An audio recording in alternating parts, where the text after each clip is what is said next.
So welcome back students. So today we will again start with the topic called protection of crops from birds, animals and disease. चलिए, okay. So today we will do protection from disease. किस तरीके से crops को बचाया जाएगा बीमारियों से, disease से. चलिए इसको लिखते हैं. तो सबसे पहले इट्स वेरी इंपॉर्टेंट, अलग अलग क्रॉप्स में अलग अलग तरह की डिसीज होती है बेटा, ये आपको ध्यान में रखना है. Plants are also damaged by the disease and caused by. What are the reason of these disease? There are 3 major reason of the disease. One is fungi, second one is bacteria and the third one is virus.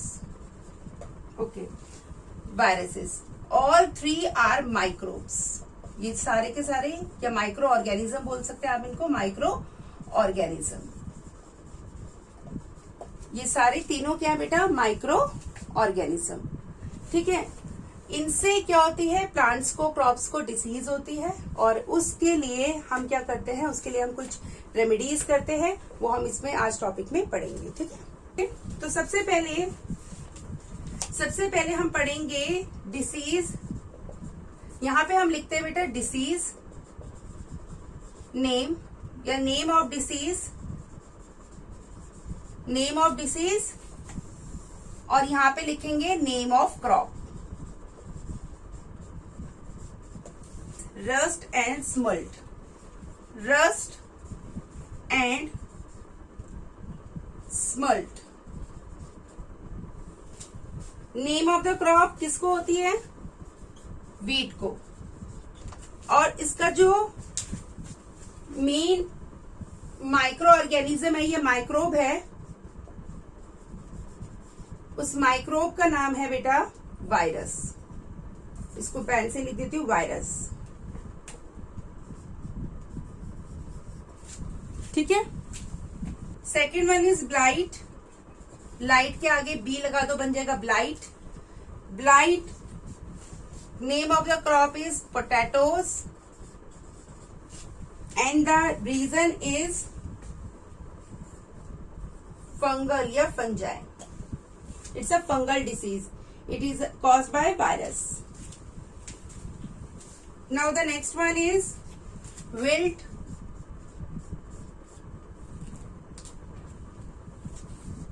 Wilt, the name of the crop is not given, but it is caused by bacteria.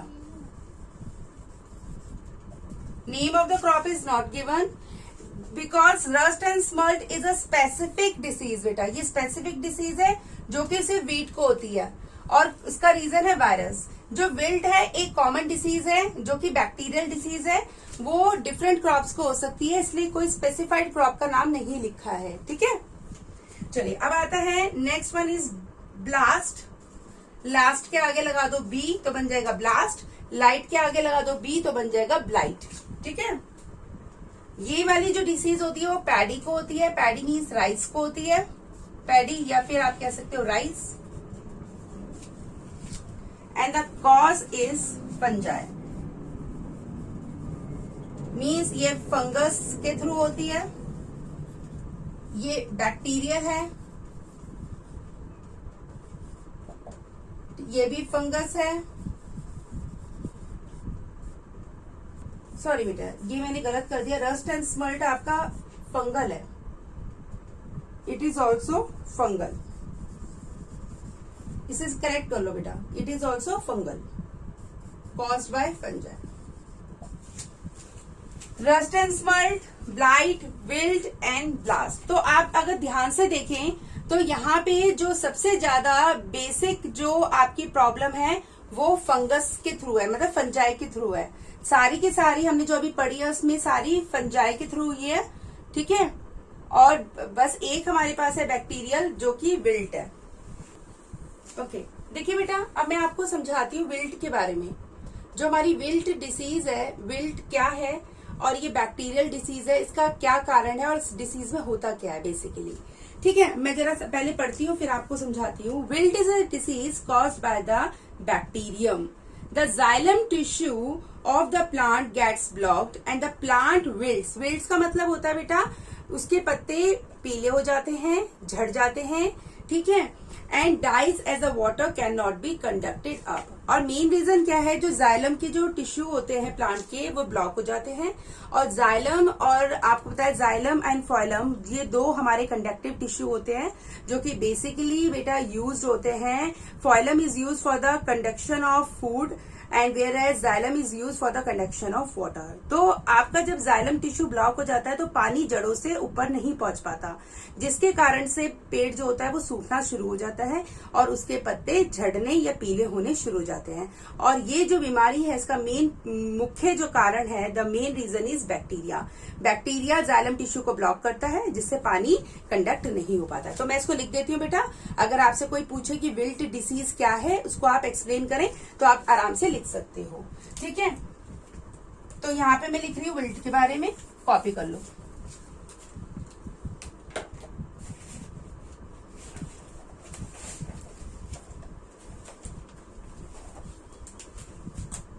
Wilt is a disease caused by bacterium. In this, यहां से लिखेंगे, in this the xylem tissue gets blocked. In this, the xylem tissue gets blocked and the water does not conduct from the roots to the plant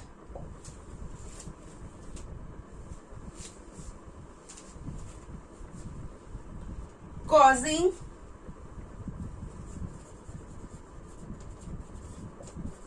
the wilting of leaves. Copy कर लें बेटा।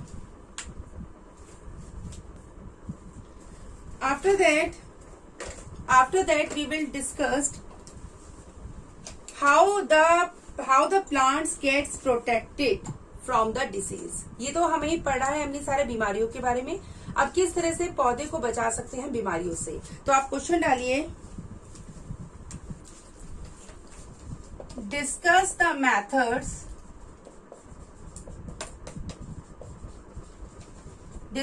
Method used for the protection of plants from disease. Answer is first method. सबसे पहले first method आएगा बेटा कि हम उस तरह के बीज को बोएंगे जो कि डिसीज रेजिस्टेंट हो, मतलब उनको बीमारी ना हो। तो सबसे पहला मेथड है बाय सोइंग। सोइंग मतलब बोना, डिसीज मतलब बीमारी, रेजिस्टेंट मतलब रोग, रेजिस्टेंट वैरायटी ऑफ सीड। सबसे पहले आप उन बीजों को चुनेंगे जिनको बीमारी ना हो, means they are very healthy seeds. Second one, अगर मान लीजिए आपको नहीं मिलते हैं बीज अच्छी वैरायटी के, तो आप क्या करें, by treating seeds with fungicides. तो सबसे पहला काम आप क्या करेंगे, बीजों को फंजीसाइड से ट्रीट करेंगे। फंजीसाइड्स क्या होता है बेटा, chemicals use to kill the fungus या फंजाई, ऐसे केमिकल्स जो कि फंजाई को मारने में मदद करते हैं बिफोर सोइंग। पर ये जो काम है आप सोइंग से पहले करेंगे, बीज बोने से पहले करेंगे, ठीक है। Third point, bye spraying. क्या क्या स्प्रे करेंगे आप, इंसेक्टिसाइड्स, इंसेक्टिसाइड्स क्या होते हैं बेटा? Insecticides are the chemicals used to kill the insects. Understood? Used to kill the insects. After that insecticides के बाद आप पेस्टिसाइड्स यूज करेंगे। Pesticide used to kill the pest. After that, you will use. What are pest? बेटा paste में हमारे rodents आते हैं, rats आते हैं, ये पेस्ट होते हैं हमारे। ठीक है, आप करते नहीं हो अपने घर में पेस्ट, आप पेस्टिसाइड करवाते हो। कई बार चूहे वगैरह हो जाते हैं, कॉकरोचेस हो जाते हैं। ठीक है, इन सबको मारने के लिए आप घर में क्या कराते हो? पेस्टिसाइड। तो यही होते हैं हमारे बेटा पेस्ट। बाद हम करेंगे फंजीसाइड। फंजीसाइड जो है ये हम आफ्टर भी करेंगे। अगर हमें लगेगा कि हमारे प्लांट को क्या हो रहा है, कोई फंगस या फंगल डिसीज हो रही है, तो हम फंजीसाइड भी करेंगे फंगस को मारने के लिए। Use to kill the fungus या फंजाई। मैंने आपको लिखवा है हमारा पेस्ट में हमारे हो सकते हैं, हम ले सकते हैं अपने रैट्स को, रोडेंट्स। ठीक है, यहाँ पे हमारे इंसेक्ट्स हो सकते हैं जैसे ग्रास होपर्स टाइप। और ये फंगस फंजाई जो होते हैं ये हमारे डिसीज जो माइक्रो ऑर्गेनिजम्स होते हैं, इनको मारने के लिए हम एक chemical, all these are chemical बेटा, all these are chemical, these all are chemical. में देखिए बेटा इंसेक्ट्स में मैं नाम लिख देती हूँ कौन कौन से इंसेक्ट्स हो सकते हैं। इंसेक्ट्स मतलब कीड़े मकोड़े। तो इंसेक्ट्स में आप लिख लीजिए यहाँ पे। तो इंसेक्ट्स में हमारे पास हो सकता है लोक्यूट्स, वीविल्स और थर्माइट्स। थर्माइट्स का मतलब होता है दीमक। तो ये सारे इंसेक्ट्स होते हैं जो कि बेसिकली क्रॉप्स को बहुत ज्यादा डैमेज करते हैं। ठीक है, ये डैमेज करते हैं, अटैक करते हैं किसके ऊपर? क्रॉप के ऊपर। तो नेक्स्ट टॉपिक जो हमारा आएगा कि how we does the protection from pest. तो नेक्स्ट टॉपिक है प्रोटेक्शन फ्रॉम पेस्ट। तो अभी हमने डिस्कस करा था कि पेस्ट होते क्या हैं और पेस्ट के लिए हम पेस्टिसाइड यूज करते हैं। पेस्टिसाइड हमारा केमिकल होता है। तो बेसिकली इसमें एक क्वेश्चन बनता है, what are pest? What are pest? सबसे पहले बच्चों को पता होना चाहिए, अभी पूछा भी था कार्तिक ने कि मैम पेस्ट क्या होता है। तो सबसे पहले पेस्ट क्या होता है? तो पेस्ट ऑर्गेनिजम्स होते हैं बेटा जो कि क्या करते हैं, which cause the damage to the crops and also they make they makes the crops unfit for the consumption, और क्रॉप्स को अनफिट कर देते हैं ह्यूमन कंजप्शन के लिए। ठीक है, तो हम इसको लिख लेते हैं फटाफट। सबसे पहले pests are the organism that attack, हमला करना, attack, and damage the crops.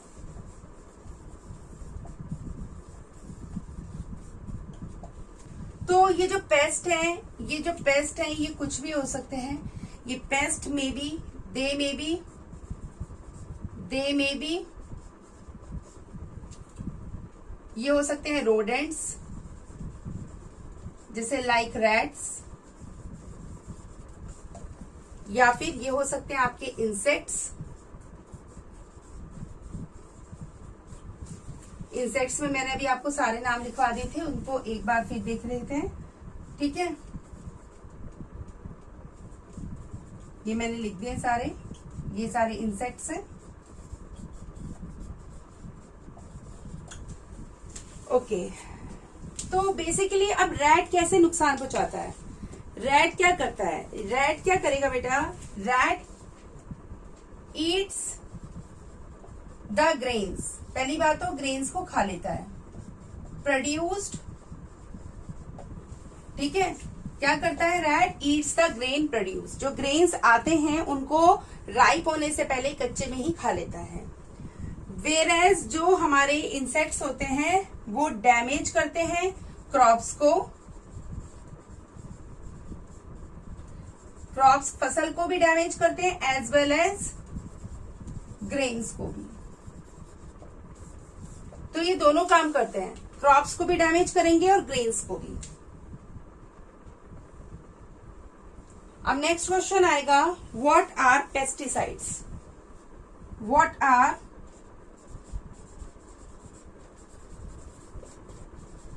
Pesticides? They are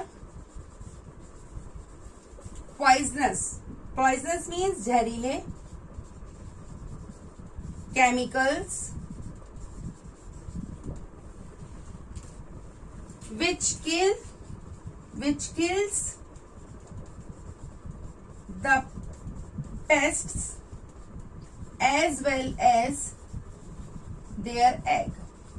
वो पेस्ट को तो मारते हैं, साथ के साथ बेटा क्या करते हैं, उनके देयर एग्स, उनके अंडों को भी मार देते हैं और उनके लार्वा को भी। ठीक है, एग के बाद लार्वा की स्टेज आती है, आपको पता होगा, एग के बाद लार्वा आता है, तो इन दोनों को ही मार देते हैं। कौन? पेस्टिसाइड। ठीक है, but do not affect the plant, पर पौधों को अफेक्ट नहीं करते। क्लियर? या लिख सकते हैं, गिव सम कॉमन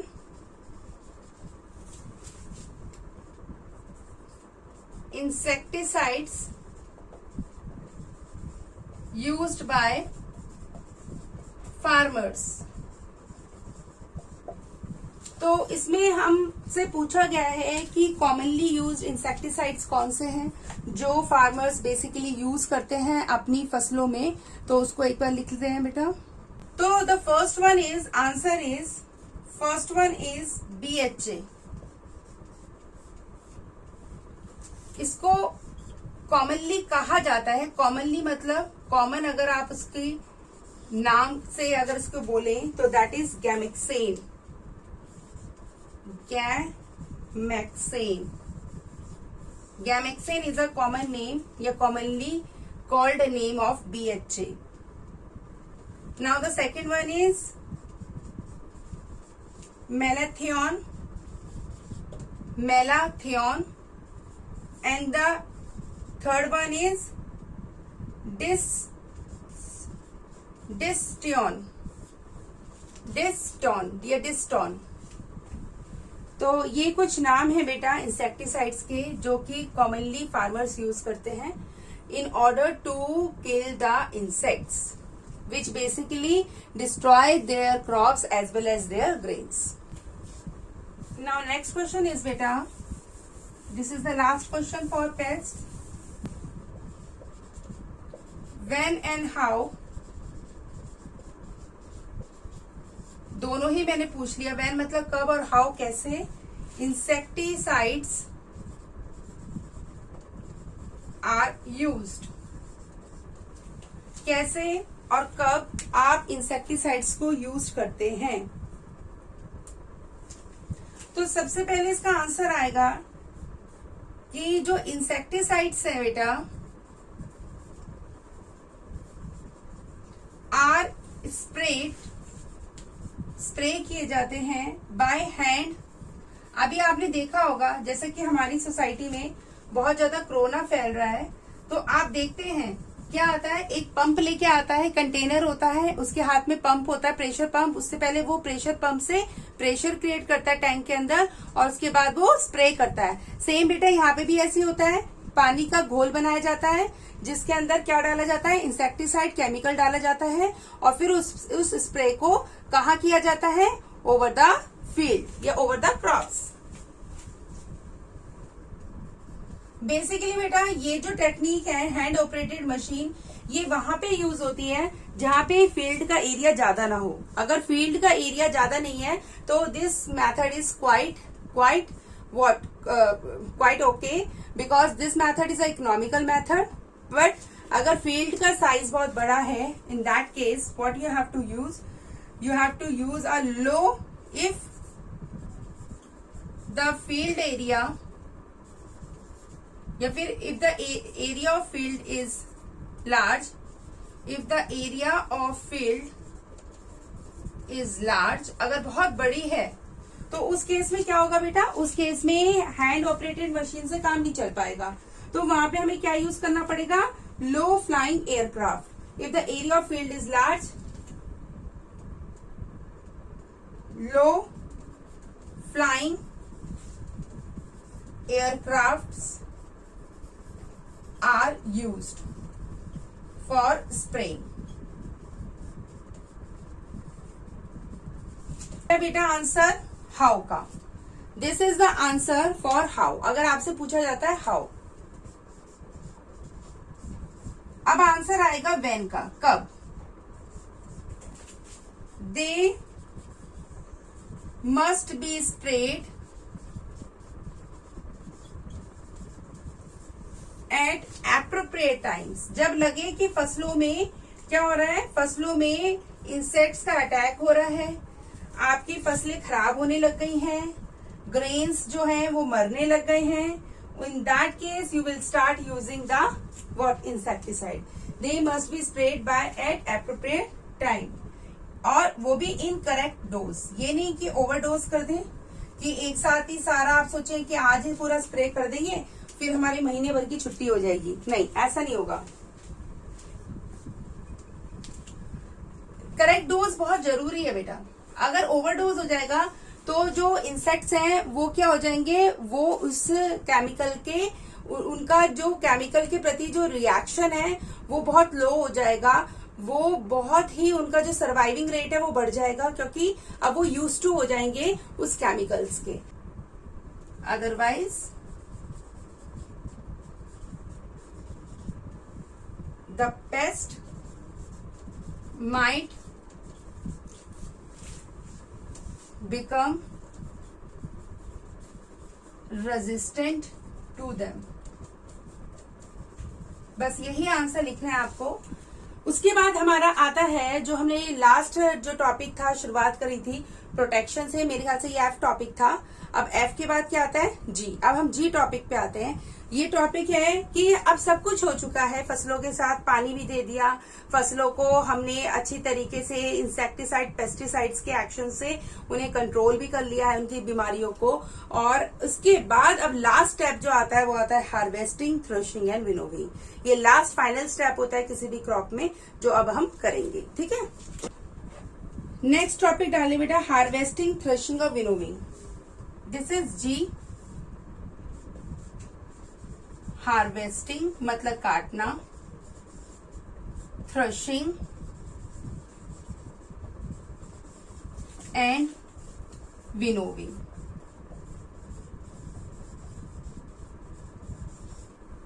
तो सबसे पहले बेटा ये एक कंबाइंड टॉपिक है. इस कंबाइंड टॉपिक को हम क्या करेंगे, पार्शियल पढ़ेंगे, आधा आधा करके पढ़ेंगे. तो अभी का मैं टॉपिक उठा रही हूं हार्वेस्टिंग. ठीक है, हार्वेस्टिंग होता है फसलों को काटना. तो सबसे पहला हम क्वेश्चन अगर आपसे पूछूं कि व्हाट इज हार्वेस्टिंग, सबसे पहला क्वेश्चन, व्हाट इज हार्वेस्टिंग. तो कोई भी बच्चा बता देगा कि मैम फसलों को काटने को, the process of cutting and gathering of matured crops. कभी भी आप अनमैच्योर्ड क्रॉप्स को नहीं काटते हो बेटा, ये आप जानते हो. जब फसलें पक जाती हैं, जब उनके ग्रेन्स राइप हो जाते हैं, पक जाते हैं, रेडी हो जाते हैं, then only you will harvest your crops. ठीक है, तो आंसर है बेटा इसका, the process of cutting and gathering of a matured crops is called harvesting.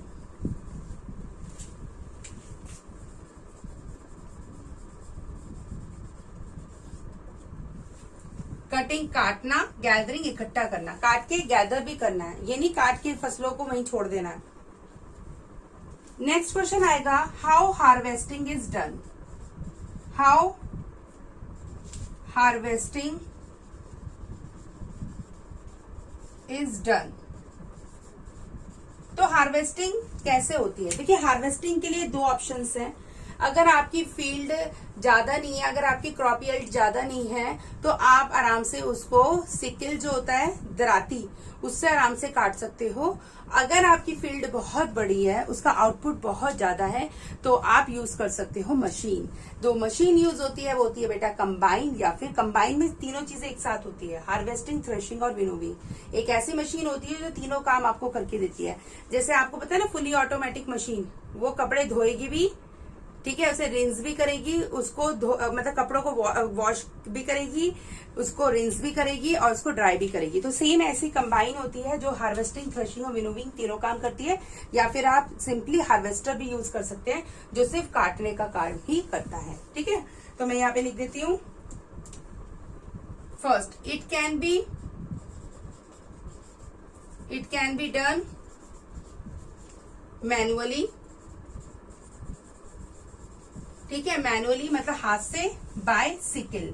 Sickle होता है बेटा, सिकल मीन्स दराती, ऐसे।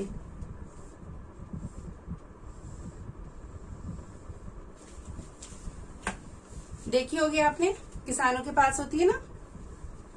चलिए, और नेक्स्ट है, it can be done with a machine called combine या फिर हार्वेस्टर और harvester.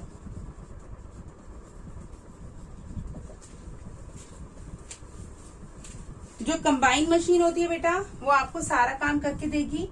It will do your what, harvesting, threshing and winnowing. तो HTW ये सब करके देगी। HTW। What is threshing?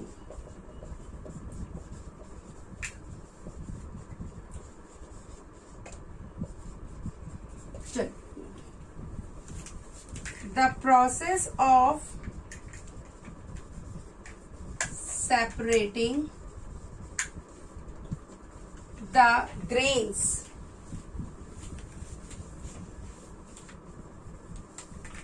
from the harvested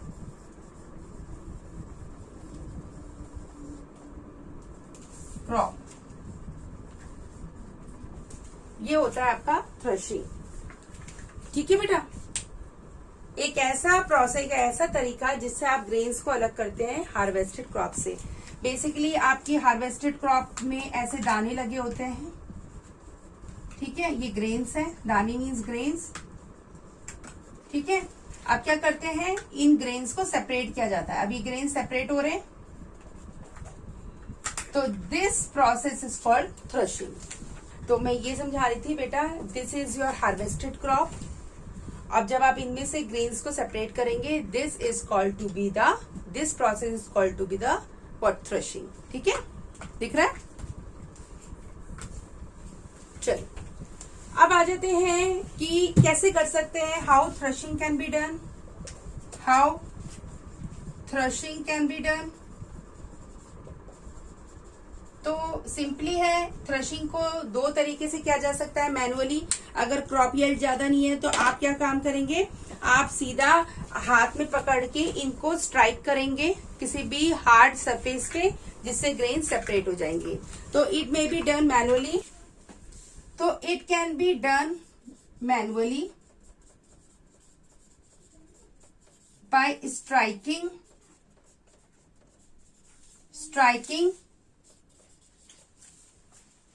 the harvested crop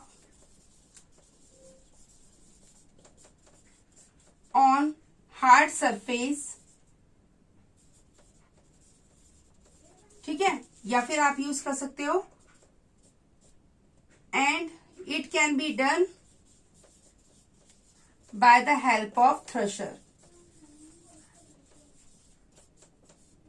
thresher है एक ऐसी मशीन जो सिर्फ थ्रेशिंग में काम आती है, to separate the grains from the harvested crop, या फिर you can also use combine और कंबाइन में आपका काम हो जाता है।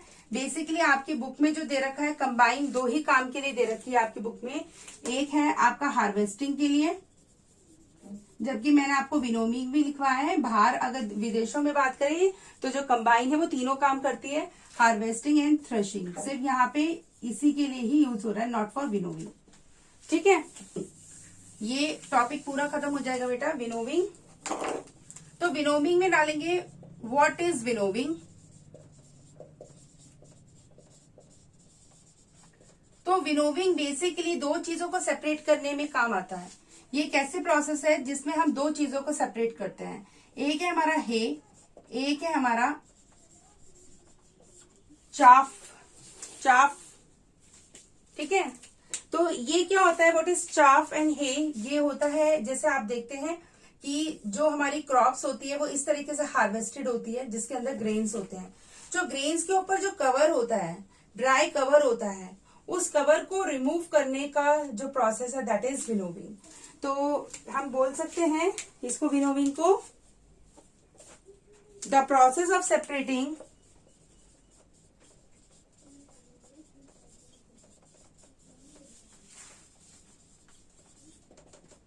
the chaff and hay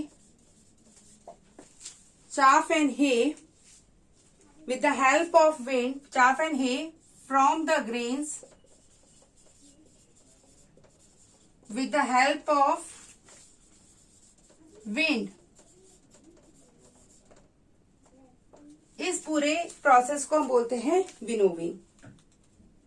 तो विनोविंग कैसे कर सकते हैं, winnowing can be done, question 2, how winnowing can be done, how winnowing can be done. तो it can be done by combine machine, और it can be done by winnowing machine, और it can be done manually. तो इसके लिए भी 3 answer आ गए हमारे पास, bye manually, हाथों से, but it is very time consuming, और we can use separately winnowing machine, और we can use a combine machine which does both the thing, harvesting as well as, sorry, we can use only, no, in this we can't use combine machine, only we use winnowing machine, because in your book combine machine is only given for harvesting and threshing. Okay beta, complete.